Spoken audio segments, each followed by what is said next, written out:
Our channel law कक्षा student, आज हम डिस्कस करेंगे जीएसटी रजिस्ट्रेशन।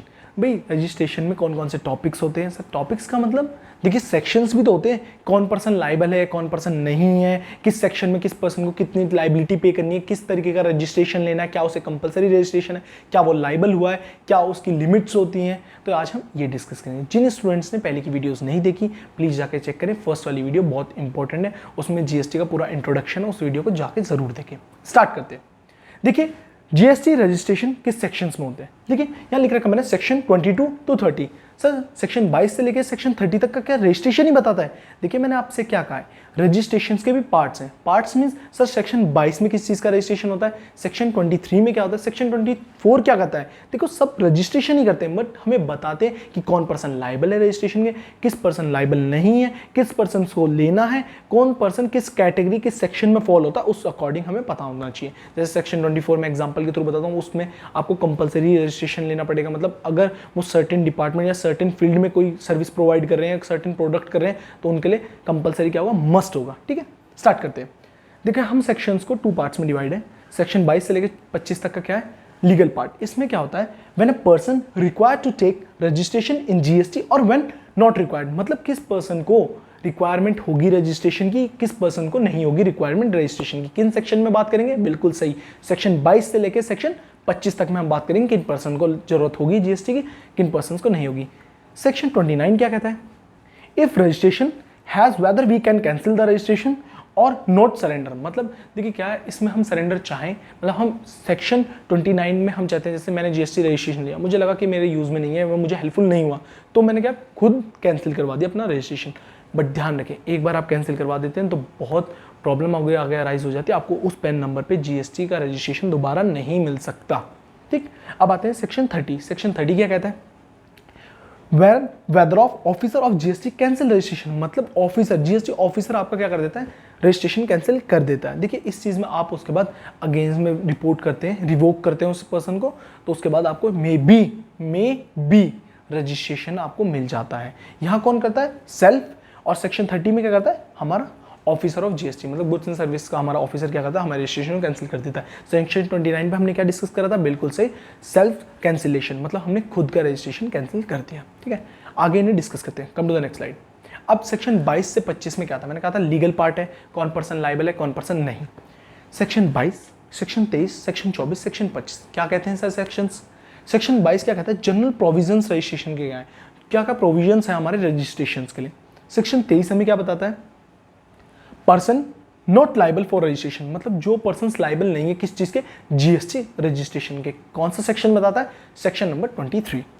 सेक्शन 24 क्या बताता है, कंपलसरी रजिस्ट्रेशन, मतलब कौन पर्सन्स कंपलसरी उन्हें रजिस्ट्रेशन करवाना ही पड़ेगा। मतलब वो किसी फील्ड में, किसी टाइप में, किसी गुड्स की सप्लाई करें, किसी सर्विस प्रोवाइड करें, उन पर्सन्स को क्या करवाना पड़ेगा, हमारा रजिस्ट्रेशन करवाना पड़ेगा, कंपलसरी है। ठीक, अब हमारा सेक्शन 25 क्या था, प्रोसीजर।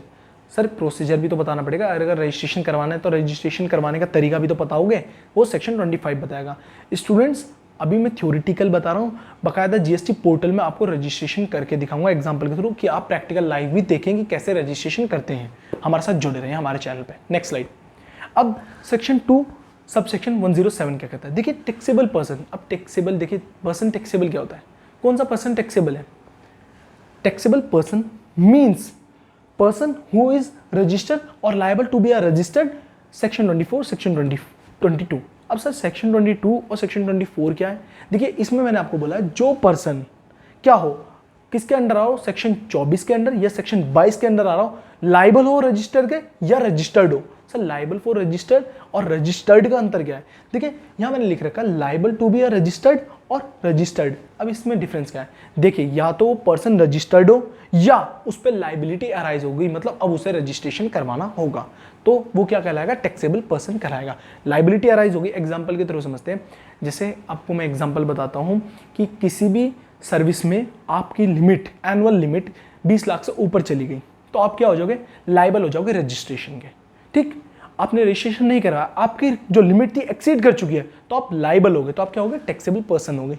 ठीक, और आपकी 20 लिमिट से ऊपर जा चुकी है और आपने रजिस्ट्रेशन करवा दिया, तो भी आप टैक्सेबल पर्सन में हो गए। मतलब रजिस्टर्ड और लायबल टू रजिस्टर आपको होपफुली क्लियर हो चुका हो। अब आते हैं एग्जांपल 24 जून में आपकी 20 लाख रुपए एक्सीड कर दी तो आप क्या हो गए, टैक्सेबल पर्सन हो गए। और आपने रजिस्ट्रेशन करवा रखा है, आपकी 20 लाख किलोमीटर की हो गई तो आप भी तब भी आप टैक्सेबल पर्सन में आओगे। होपफुली लाइबल और ये चीज़ रजिस्टर्ड वाला आपको क्लियर हो गया point. There is a no concept of centralize registration in GST. मैंने आपको फर्स्ट वीडियो में बताया था कि आपका कंसेप्ट नहीं है कोई भी सेंट्रलाइज रजिस्ट्रेशन का। मतलब सेंट्रलाइज आपका प्रोसीजर तो है, हर तरीके से आप रजिस्ट्रेशन सेंट्रलाइज्ड है, बट आपका सेंट्रलाइज रजिस्ट्रेशन नहीं है। सर ये आप क्या बोल रहे हो सर, सेंट्रलाइज्ड का मतलब है क्या है, सेंट्रलाइज्ड रजिस्ट्रेशन का मतलब क्या है। देखिए एग्जांपल के थ्रू समझते हैं। मिस्टर एक्स ने हरियाणा, दिल्ली, मुंबई एंड यूपी में उसके 4 जगह बिजनेस है। मेरी वेल्थ अच्छी है, मेरी वर्थ अच्छी है, तो मैंने 4 जगह अपने बिजनेस को एक्सपेंड कर रखा है। तो क्या सर मुझे दिल्ली में लेना पड़ेगा जहाँ मैं रह रहा हूँ, या मैं यूपी में रह रहा हूँ तो सर मुझे यूपी में रजिस्ट्रेशन लेना पड़ेगा? नहीं, जहाँ जहाँ जिस स्टेट में आप डील कर रहे हैं उस जगह आपको सेपरेट रजिस्ट्रेशन लेना पड़ेगा। तो तभी हमने कहा है कि जीएसटी सेंट्रलाइज रजिस्ट्रेशन नहीं है। प्रोसीजर मतलब उसे करने का तरीका, रजिस्ट्रेशन लेने का तरीका, एनरोल होने का तरीका तो सेम है, सेंट्रलाइज्ड है, बट आपका सेंट्रलाइज रजिस्ट्रेशन नहीं है। प्रोसीजर सेम है, प्रोसीजर सेंट्रलाइज है रजिस्ट्रेशन का, बस रजिस्ट्रेशन हमारा सेंट्रलाइज नहीं है। तो यहाँ लिख भी रखा है मैंने for registration but not the procedure of taking registration is centralize. मतलब आपको 4 रजिस्ट्रेशन लेने पड़ेंगे, बट प्रोसीजर है हमारा वो क्या है, सेंट्रलाइज है। Next slide, section 22। अब सेक्शन 22 क्या कहता है? देखिए मैंने आपसे क्या कहा था, सेक्शन 22 ये जो पर्सन सेक्शन 24 के फॉल डाउन करते हैं, मतलब कंसीडर या कोई भी पर्सन सेक्शन 22 या सेक्शन 24 के अंदर आता है तो उसे क्या करना है, वो पर्सन किस चीज़ के लायबल हो जाता है? बिल्कुल सही, लायबल फॉर रजिस्ट्रेशन। सेक्शन 22 क्या कहता है? देखिए जितने ईजी फॉर्मेट में मैं नोट्स बना सकता था मैंने उतनी कोशिश करी है आपके लिए। एवरी पर्सन, प्रत्येक व्यक्ति, who is liable whether goods and services liable for registration, मतलब कोई भी पर्सन सप्लाई कर रहा है गुड्स एंड सर्विसेज और जो लाइबल है रजिस्ट्रेशन के, will take registration on state, मतलब उसे रजिस्ट्रेशन लेना पड़ेगा स्टेट में, for where he is doing taxable supply, मतलब जिस स्टेट से वो क्या कर रहा है, अपनी सप्लाई कर रहा है, मतलब जो टैक्सेबल सप्लाई वो सप्लाई कर रहा है उस पर्सन को रजिस्ट्रेशन लेना पड़ेगा। इफ कब? एटीओ, सर एटीओ क्या है? Aggregate turnover exceed 20 lakh. अगर वो किसी भी सर्विस को प्रोवाइड कर रहा है उसकी टर्नओवर क्या है, अगर उसकी टर्नओवर 20 लाख से ज़्यादा है तो उस पर्सन को क्या करना पड़ेगा, रजिस्ट्रेशन लेना पड़ेगा। This may be increase up to 40 lakh in the case of goods. अगर वो सर्विस प्रोवाइड कर रहा है तो उसकी एटीओ एग्रीगेट टर्नओवर एनुअली कितनी होनी चाहिए, 20 लाख से ऊपर सेल कर सप्लाई कर रहा है सर्विस की तो 20 लाख हो गया। और अगर गुड्स के केस में है तो आपकी कितनी होगी, 40 लाख होगी। In case of special category ATO will be 10 lakh. मतलब कई जगह देखो SEZ हो गया, कोई अनडेवलप्ड एरिया होता है तो वहाँ हमारा जो एटीओ होता है एग्रीगेट टर्नओवर वो डिसाइड हो जाता है 10 lakh. Come to the next, अब रजिस्ट्रेशन सेक्शन 22। अब सेक्शन 22 क्या कहते हैं, कैसे कैसे रजिस्ट्रेशन होता है? मैंने आपको बता रखा था कोई भी पर्सन सेक्शन 22 के अंदर फॉल होता है या सेक्शन 24 के अंदर फॉल होता है तो क्या कराएगा, लायबल हो जाएगा किस चीज़ के, GST रजिस्ट्रेशन के। अब मैंने आपको लिमिट्स भी बता दी थी, 20 लाख इन सर्विस, हाँ गुड्स में 40 लाख।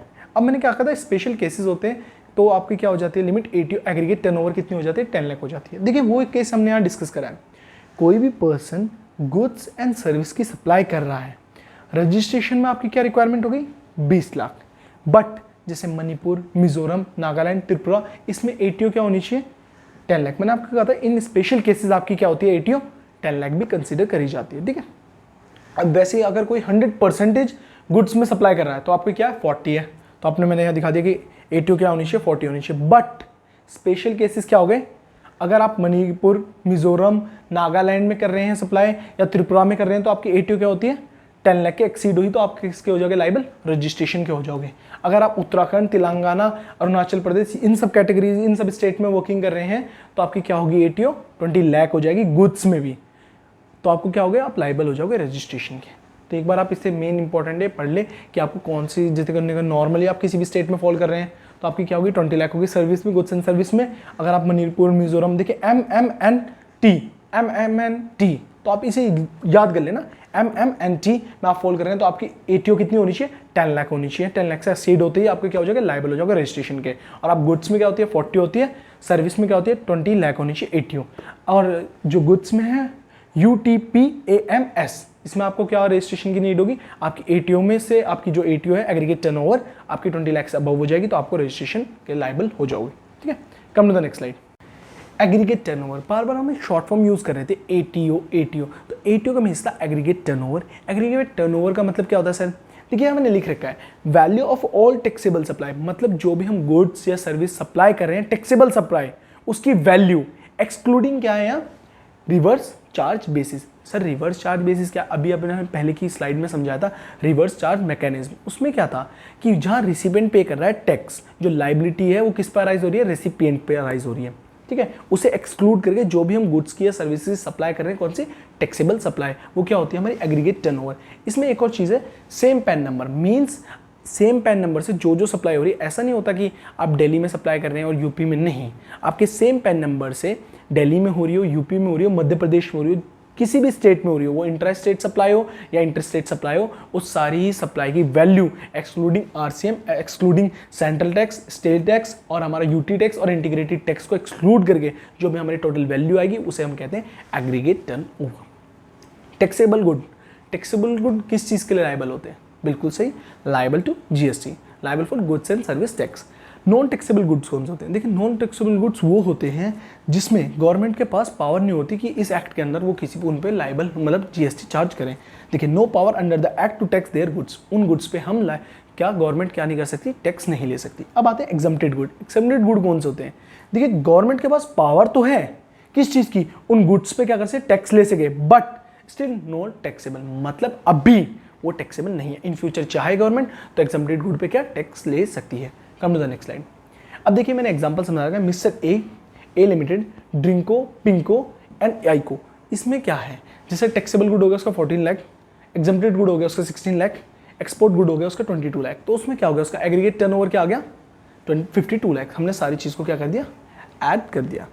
अब ये टमैको, आइसक्रीम एंड पान मसाला, एग्रीगेट लिमिट इसमें क्या है, 20 लाख है। अब सर इसमें एग्रीगेट लिमिट 20 लाख क्यों हो गई, देखिए कई जगह गवर्नमेंट ने डिफाइन कर रखा है, जैसे पान मसाला ये सब एक लग्जीरियस आइटम में डिफाइन कर रखा है, ये हमारे हेल्थ के लिए इंजीरियस होते हैं। तो इन कई कैटेगरीज में गवर्नमेंट ने क्या लिमिट सेट कर रखी है, जैसे यहाँ एग्रीगेट लिमिट 20 लाख कर रखी है। Come to the next slide.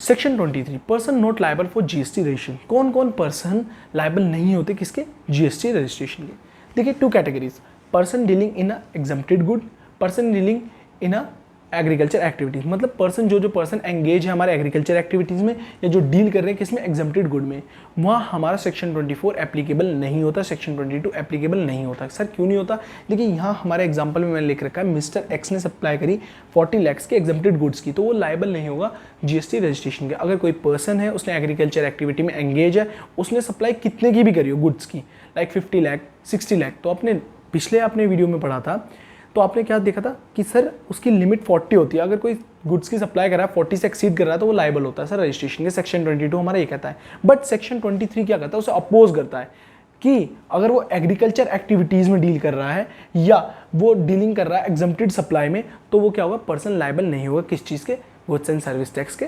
Registration के लिए, ठीक है। होपफुली आपको मेरी वीडियो समझ आई। अगर कोई डाउट्स है तो मुझे इंस्टाग्राम पे मैसेज कर सकते हैं, shubhamdobal.22। इंस्टाग्राम का लिंक डिस्क्रिप्शन में है। टेलीग्राम में लॉ कक्षा चैनल है मेरा, ज्वाइन कर सकते हैं वहाँ पे। धन्यवाद।